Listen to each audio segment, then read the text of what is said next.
우리가 세상을 살아갈 때 우리는 늘 우리에게 어떤 능력, 또 자격, 내가 무슨 일을 할 수 있는 그러한 강한 힘, 그리고 내가 성취를 얼마나 했나, 이런 것들을 가지고 사람들을 판단합니다. 세상에서는 늘 그렇게 강한 사람, 성공한 사람, 자격 있는 사람들을 높이고 칭송합니다. 그런 사람들에 비하면 우리 자신을 바라볼 때마다 우리는 늘 낙심하고, 또 나는 자격이 없다고 생각하고, 나는 준비가 안 됐다고 생각할 때가 많이 있습니다. 하나님께서 우리를 들어 사용하지 못하시는 이유는 우리가 자격이 없거나 준비가 안 됐기 때문이다, 그렇게 생각하기도 합니다. 그러나 성경을 보게 되면 우리 하나님께서 우리를 보는 시선은 좀 다르다라고 하는 것을 봅니다. 하나님은 우리가 가지고 있는 우리의 기준을 가지고 사람을 택하지 않으시고, 비록 인간의 약한 부분이 있음에도 불구하고 하나님께서 그들을 사용하시는 것을 봅니다. 우리의 약함 속에서도 하나님의 영광을 드러내는 경우들을 우리는 많이 본다는 것입니다. 우리가 우리 자신을 바라보면 우리의 약점 때문에 우리는 낙심하지만, 그래서 내 약함 때문에 하나님이 나를 사용하지 못할 것이라고 우리를 생각하지만, 그러나 하나님은 우리의 연약함에도 불구하시고 우리를 사랑하신다는 겁니다. 하나님께서 우리가 연약함에도 우리를 어떻게 사용하시는지 오늘 이 기드온의 이야기를 통해서 우리가 함께 살펴볼 수 있기를 바랍니다. 기드온 이야기 스토리의 배경을 조금 살펴볼 필요가 있는데요. 이때는 우리가 사사시대라고 이야기하죠. 사사시대. 그때는 늘 악순환이 계속 반복되고 있습니다. 이스라엘 백성들이 하나님을 버리고 타락합니다. 그러면 하나님께서 그들에게 어려운 일을 주셔요. 고난을 당하죠. 고난을 당하면 그때서야 하나님 앞에 부르짖습니다. 하나님, 우리를 살려주세요 라고 부르짖죠. 그러면 하나님께서 사사를 보내서 그들을 구원해내시고 그들을 도와주셔요.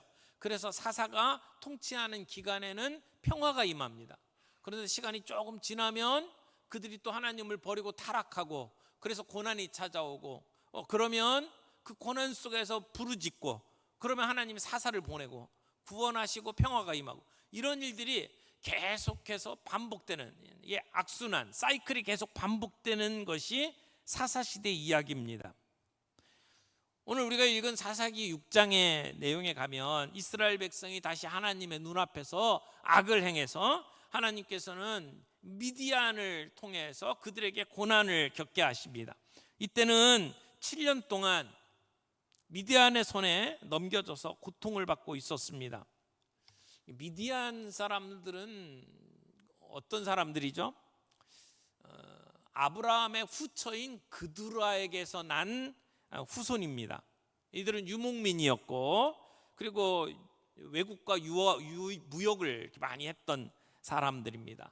모세가 바로의 낯을 피해서 도망한 곳이 그 미디안 광야였습니다. 그래서 그 미디안의 제사장 이드로의 딸과 결혼을 해서 가정을 이루었던 사람들이죠. 근데 이스라엘 백성이 하나님 앞에서 범죄하고 하나님을 버리고 우상을 섬기는 죄를 짓게 되죠. 그래서 그 결과 그 주변 나라였던 미디안의 핍박을 받음으로 심한 고통을 겪습니다. 미디안 사람들은 이스라엘 백성들이 심거나 거둔 그 곡식들, 그리고 거기에 양, 소, 나귀까지 모두 가져갔습니다. 그래서 이스라엘 백성들은 그 핍박 때문에 웅덩이와 굴, 그리고 산성을 만들어서 그곳에 숨어 지내야만 했던 그러한 시절이었습니다. 이런 극심한 고통 속에서 이스라엘 백성들은 하나님 앞에 다시 울부짖습니다. 우리를 구원해 달라고 부르짖었습니다. 그 부르짖음에 하나님께서 사사를 세워서 그들을 구원했던 내용이 오늘 본문의 이야기입니다. 그 사사 이름이 기드온이죠. 근데 이 말씀을 통해서 우리가 붙잡을 수 있는 몇 가지 중요한 진리를 우리가 정리를 하죠. 첫 번째는 우리의 연약함은 하나님의 부르심을 막지 못한다라고 하는 것입니다. 하나님이 기드온을 이스라엘의 사사로 세우려고 했습니다. 그래서 여호와의 사자가 기드온에게 나타나서 큰 용사여 여호와께서 너와 함께 하신다라고 이야기를 합니다. 큰 용사는 능력 있는 용사다 이런 뜻입니다. 그런데 우리나라 말에는 큰 용사여 여호와께서 너와 함께 하신다 이렇게 번역이 되어 있는데 히브리어 본문을 보게 되면 사실은 여호와께서 너와 함께 하신다라고 하는 선언을 하고 난 다음에 큰 용사여라고 표현이 되어 있어요. 어순이 좀 달라요. 큰 용사여 여호와께서 너와 함께 하신다라고 하는 그 말의 의미와 여호와께서 너와 함께 하시도다 큰 용사여 이렇게 어순이 바뀌면 의미가 약간 달라집니다. 큰 용사여라고 이야기를 하면 마치 기드온이 담대하고 용기가 있어서 큰 용사라고 부른 것 같이 생각이 되지만 기드온의 이야기를 쭉 보면 기드온은 굉장히 소심한 사람이었어요. 그리고 결단력이 별로 없어요. 머뭇거리고 의심하고 이런 사람인 것을 봅니다. 기드온이 지금 미디안 사람들을 피해서 숨어서 밀 타작을 하고 있었습니다. 미디안 사람이 두려워서 숨어서 타작을 하고 있었던 사람입니다. 그런데 하나님의 사자가 그에게 나타나서 큰 용사라고 부릅니다. 그러니까 뭔가 상황하고 맞지 않죠. 아이러니컬한 거예요. 숨어서 타작하고 있는 기드온에게 찾아와서 큰 용사여라고 이야기를 한다는 것은 이게 맞지 않는 이야기예요. 근데 큰 용사여라고 부를 수 있는 근거가 뭐냐면 하나님이 너와 함께 하시기 때문에 내가 큰 용사가 된다는 얘기죠. 그가 그렇게 용기 있고 담대한 사람이 아니었음에도 불구하고 그래서 큰 용사라고 부르니까 기드온이 그 말을 반박합니다. 15절 말씀을 보면 이렇게 얘기하죠. 그러나 기드온이 그에게 대답하되 오 주여 내가 무엇으로 이스라엘을 구원하리이까 보소서 나의 집은 므낫세 중에 극히 약하고 나는 내 아버지 집에서 가장 작은 자니이다. 므낫세 지파 가운데에서도 나는 극히 약하고 나는 내 아버지 집에서 가장 작은 자라고 고백하고 있어요. 그래서 나는 사사의 자격이 없다라고 이야기를 하는 거죠. 가장 작은 자, 가장 약한 자라고 고백을 하는 거예요. 그래서 나는 사사가 될 수 없다라고 이야기를 합니다. 솔직하게 자기의 연약함을 드러내는 기드온이죠. 근데 이건 솔직하게 자신을 드러낸다기보다는 아직도 겁먹고 아직도 두려움에 쌓여 있는 모습이라고 말할 수 있습니다. 그런데 그런 기드온에게 16절 어떻게 말씀하십니까? 여호와께서 그에게 이르시되 내가 반드시 너와 함께하리니 내가 반드시 너와 함께하리니 내가 미디안 사람 치기를 한 사람 치듯 하리라. 여러분 이 말씀이 기드온의 태도를 바꿔놓습니다.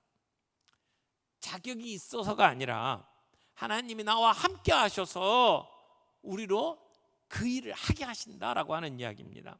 하나님은 우리가 가지고 있는 배경이나 능력이나 우리가 가지고 있는 어떤 자격 가지고 우리를 부르시는 게 아니에요. 그걸 중요하게 보시는 분이 아니라는 겁니다. 하나님이 우리와 함께 하시겠다라고 하는 게 더 중요하다는 겁니다. 그리고 하나님이 나와 함께 하신다라고 하는 믿음을 갖는 것, 그것이 중요하다는 거예요. 내가 뭘 할 수 있겠냐라고 하는 생각을 가지고 있다면 어쩌면 그 순간 내가 아무것도 할 수 없다고 생각하는 그 순간 하나님이 우리를 부르시는 순간이라고 말할 수도 있습니다. 왜냐하면 하나님의 부르심은 우리의 자격에 근거한 것이 아니기 때문입니다. 하나님의 부르심은 하나님의 임재를 동반합니다. 내가 너와 함께 하겠다라고 하는 것. 그래서 그분이 함께 하시면 우리가 아무리 약한 자고 아무리 작은 자라 할지라도 우리는 하나님이 맡기신 일을 감당할 수 있다는 겁니다. 그래서 첫 번째 우리가 생각할 수 있었던 것은 우리의 연약함은 하나님의 부르심을 막지 못한다는 것입니다. 두 번째, 우리의 연약함은 하나님의 임재를 더 깊이 경험한 자리가 될 수 있습니다.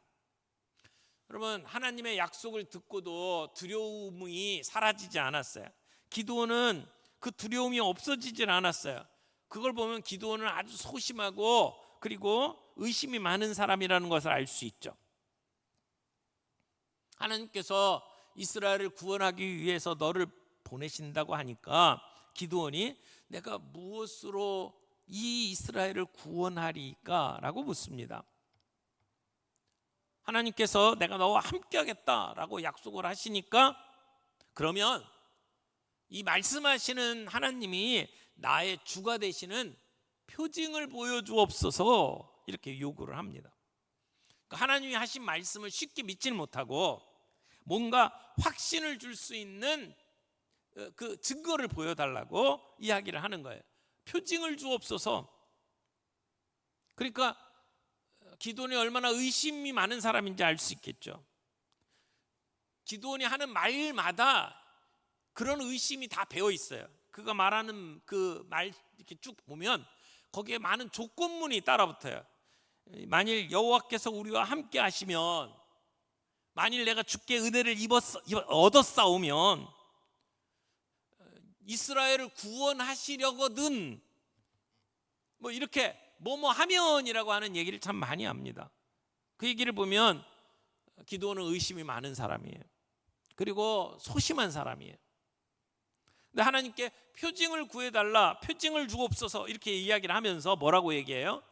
내가 양털 한 뭉치를 타작마당에 두를 테니까 하나님, 이슬이 내릴 때에 이슬이 이 양털에게만 내리고 나머지 땅은 마르게 해달라고 그렇게 요청을 합니다.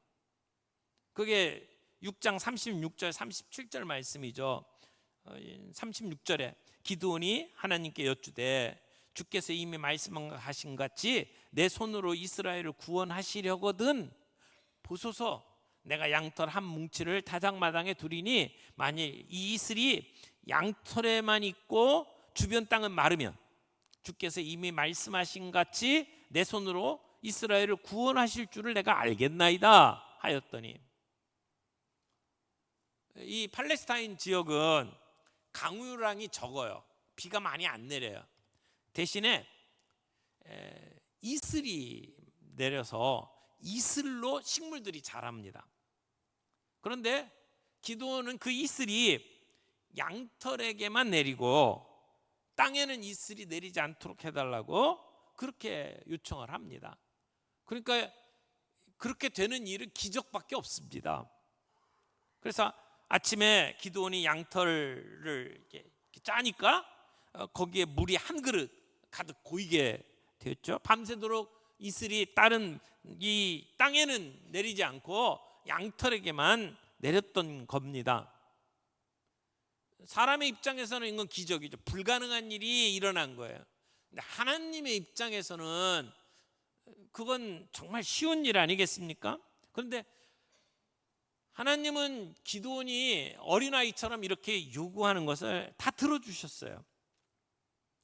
그렇게 해주셨는데 기드온이 또 한 번 요청을 합니다. 하나님, 그러면 한 번만 더 표징을 보여주십시오. 이번에는 지난번과 반대로 양털에는 이슬이 내리지 아니하고 반대로 주변에 땅에는 이슬이 내리게 해 주옵소서 그렇게 간구합니다. 그런데 하나님께서는 그 기드온의 기도도 들어주십니다. 아침에 일어나 보니까 양털은 뽀송뽀송한데 다른 곳에는 이슬이 내렸어요. 여러분, 하나님은 왜 이렇게 말도 안 되는 기드온에게 이 표징을 보여주셨을까요? 그의 요구를 다 들어주셨을까요? 의심 많고 소심한 기드온에게 내가 너와 함께 하겠다라고 하는 그 약속이 사실인 것을 믿게 하시는 거죠. 이걸 보면 하나님이 우리를 사용하시는 것은 그 사람이 완벽하기 때문에, 능력이 있기 때문에 그를 사용하시는 게 아니라 오히려 연약하고 부족한 자를 하나님께서 준비시키셔서 사용하시는 하나님이다라고 하는 것을 우리는 알게 됩니다. 어떻게 보면 우리의 연약함 속에 하나님의 능력이 나타난다는 것입니다. 그제서야 기드온은 하나님이 참 신이시고, 그리고 그 하나님이 이번 전쟁에 나와 함께 하신다라고 하는 것을 확신하게 됩니다. 그래서 사사로서 하나님의 부르심에 기드온이 순종을 하게 되는 거죠. 여러분, 여기에 복음이 있습니다. 복음이 뭡니까? 복음은 우리가 잘했기 때문에, 우리가 착하기 때문에 하나님이 우리와 함께 하신다는 게 아니에요. 우리가 연약하고 우리가 아무것도 아닌데도 불구하고 하나님이 우리를 사랑하시고 기뻐하신다, 이게 복음입니다. 기드온은 두려워 떨면서 믿지 못하고 하나님을 시험했지만 하나님은 그의 연약한 믿음을 책망하지 않으셨어요. 오히려 그 믿음을 자라게 해주셨어요. 하나님은 그 기드온의 의심을 믿음을 갖게 하는 통로로 사용해 주셨다는 겁니다. 그래서 기드온은 하나님이 함께 해주실 것을 확신하고, 그리고 이스라엘의 사사로서 하나님의 부르심 앞에 순종하게 된 겁니다. 우리는 기드온 이야기를 할 때마다 기드온이 대단한 용사고 영웅인 것처럼 생각을 하는데, 근데 기드온은 소심하고 머뭇거리고 의심이 많았던 사람이에요. 용사가 아니었어요. 그가 용사가 될 수 있었던 것은 하나님이 함께 하셨기 때문입니다. 하나님이 함께 하셨기 때문에 그는 큰 용사가 될 수 있었고 이스라엘을 구원할 수가 있었던 겁니다. 그게 기드온의 성공의 비결입니다.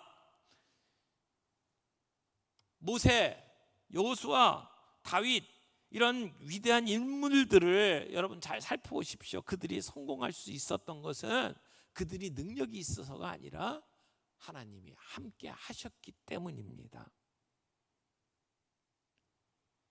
종종 우리가 우리 자신을 바라보면서 나는 부족한 게 너무 많아, 나는 아직 준비가 안 됐어, 뭔가 주님이 우리를 이 일에 부르실 때는 하나님 나 말고 다른 사람 보내세요, 저는 안 됩니다, 그렇게 말할 때가 있지 않습니까? 그때 우리는 주님의 음성을 들어야 합니다. 내가 너와 함께 하겠다, 내가 너와 함께 하겠다라고 하는 그 주님의 음성을 듣고 그 말씀 앞에 순종하는 것이 필요합니다. 하나님은 완전한 사람을 찾지 않습니다.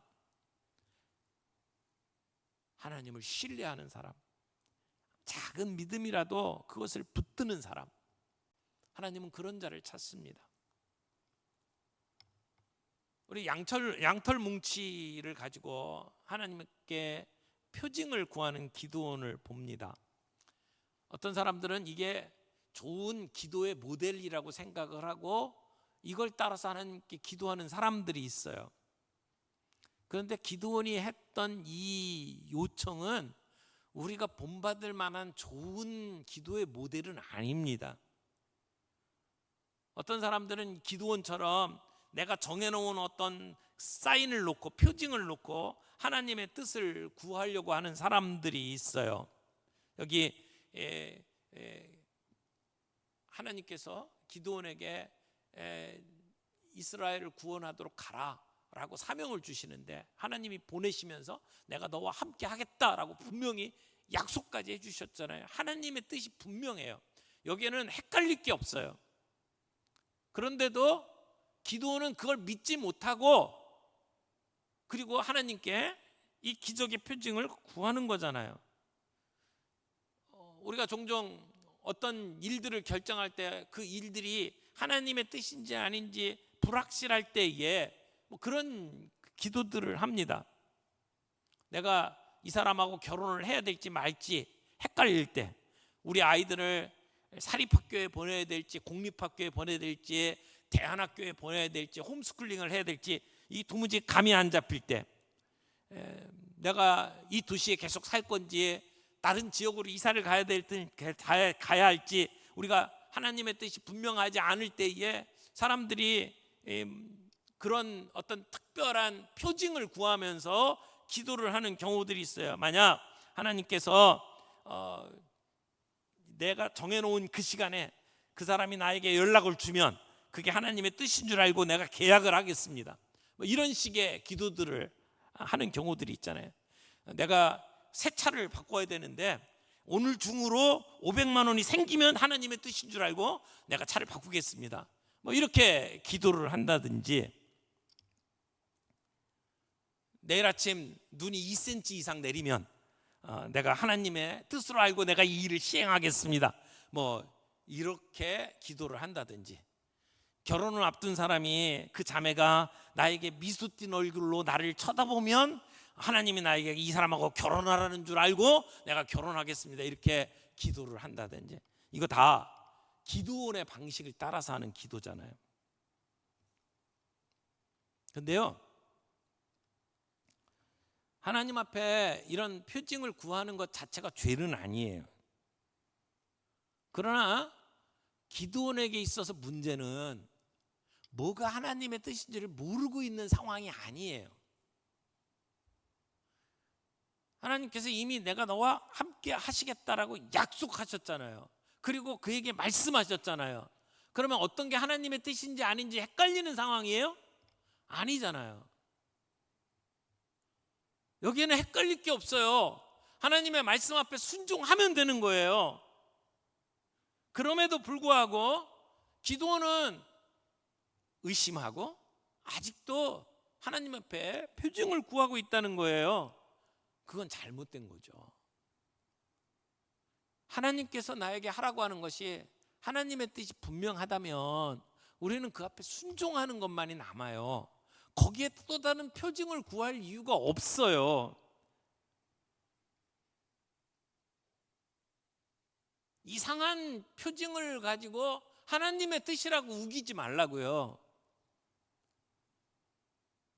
지나가는데 어제 뭉게구름 굉장히 많더라고요. 근데 뭉게구름이 펭귄처럼 생긴 모습을 보고 아, 하나님이 나를 남극으로 부르시는구나, 그렇게 생각하지 말자고요.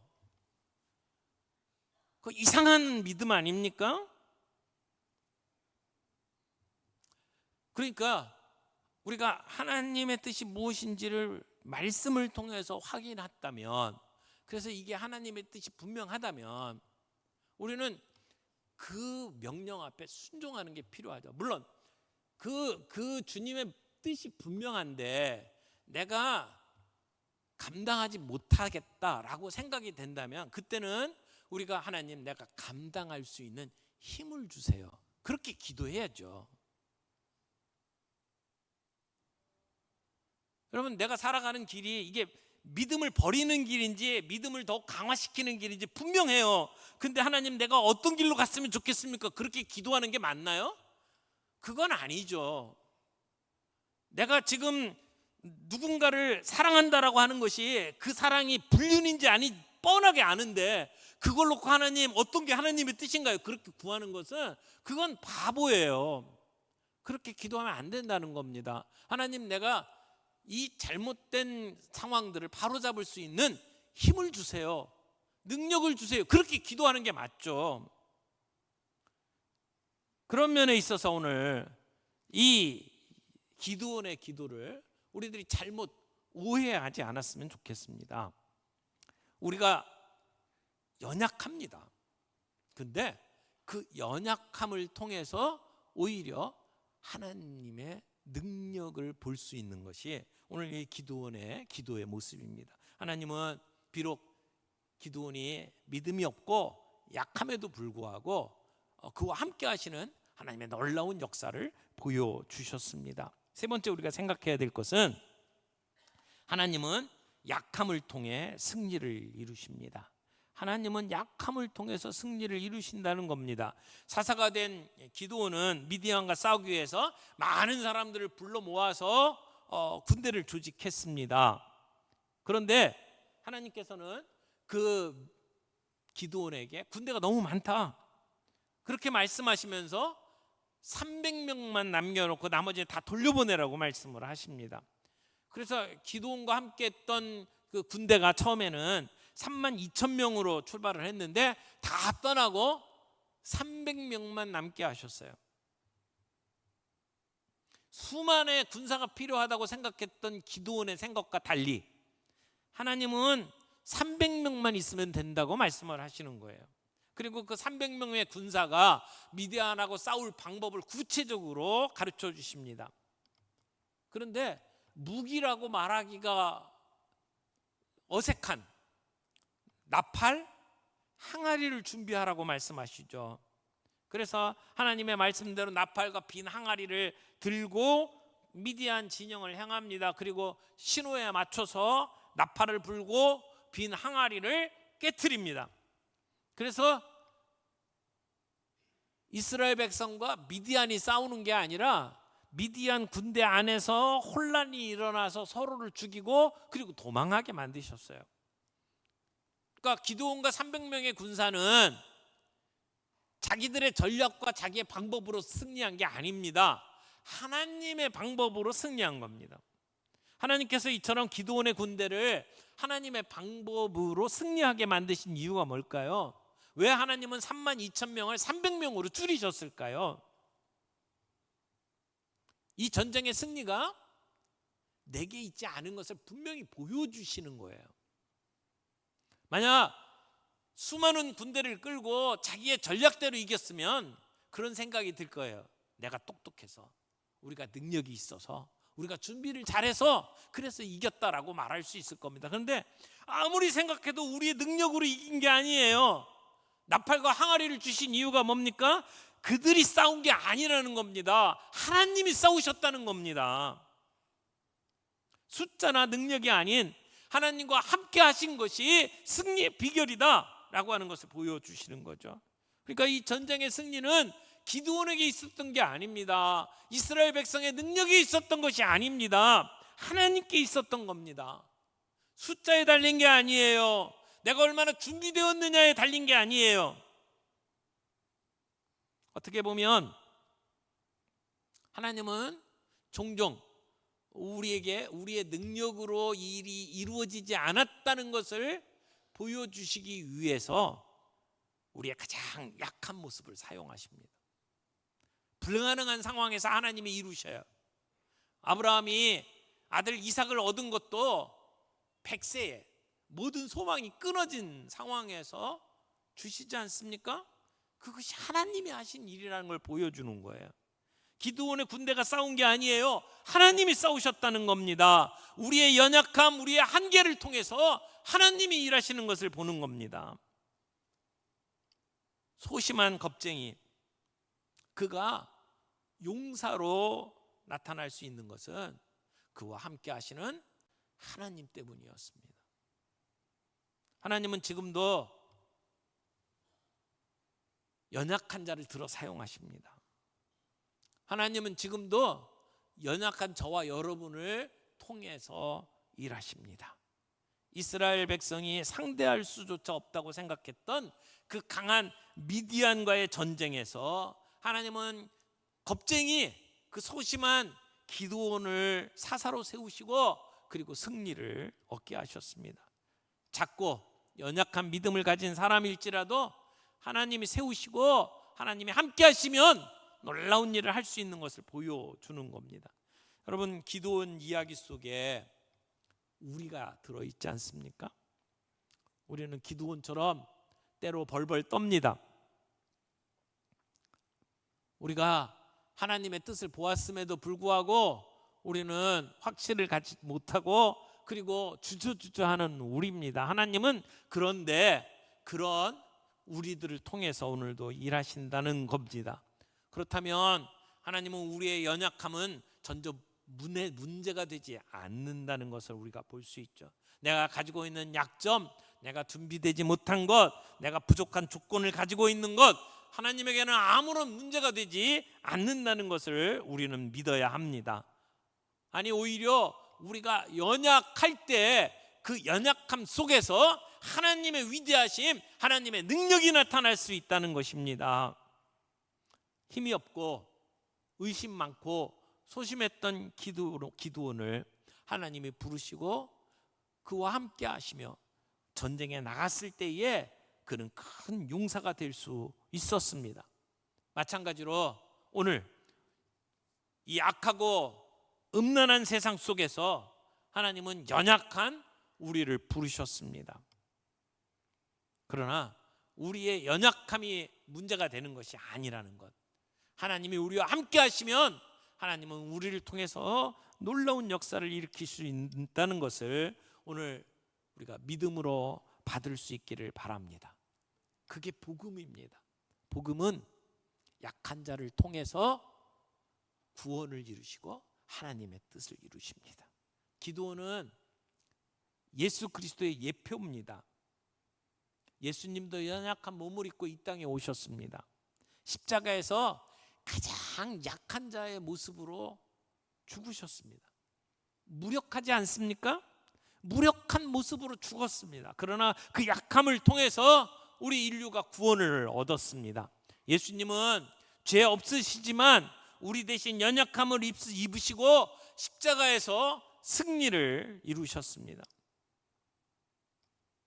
그 예수님의 약함이 우리의 강함이 되었습니다. 이게 복음입니다. 약함을 통해서 하나님의 역사가 일어난다.